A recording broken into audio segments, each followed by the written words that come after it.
Nežinau, nesu daktaras, bet ką žinau, užlipau ant teisėjo kojos ir nežinau, nusiėmiau kojinį ištynus, tai pradėjau šaldyti, paskui dar suteipavo truputį, pabandžiau prasibėgti, skauda. Tai tiek ir galiu pasakyti. Iš tavo patirties blogai atrodo tokia situacija? Tai šitą kairę koją gal vieną kartą karjerą esu pasukęs, tai nebuvo gerai. Tai čia visada jei pasuku, tai dešinę, tai ten neįtinsta, nes išsitampus, tačiau yra ten nieko rimto nėra. Čia tai žiūrėsim rytoj.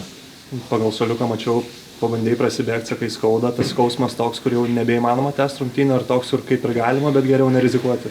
Jo, neįmanoma tęsti, nes aš jeigu būčiau bent kiek galėjęs, tai būčiau tęsęs. Kai traumą užlipus ant teisėjo kojos viena apmaučiausia, turbūt, kokia gali situacija. Taip, yra neįtikėtina. Atsiprašė teisėjas? Neatsiprašė, bet reiškia ir tai būna. Kaip šiaip rungtynės tavo akim atrodė? Atrodo, nuo pat pradžių Valensija per pusę minutės 10 taškų sumetė tokia gera iliustracija, gal kiek tai bėganti, lekianti komanda ir to puolimu pagrįsta?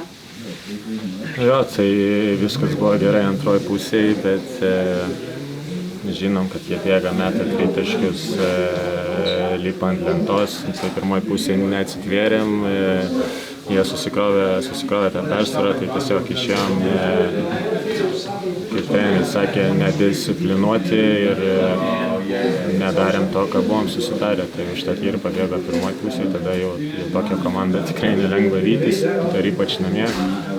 Bet antroji pusėje, nežinau, kiek mačiau iš šono, tikrai gerai sustovėjom ir viens prieš vieną ir davėm kontakto, buvo neblogų baudų, tik aišku, jie paskui ir sumetė sunkesnius metimus.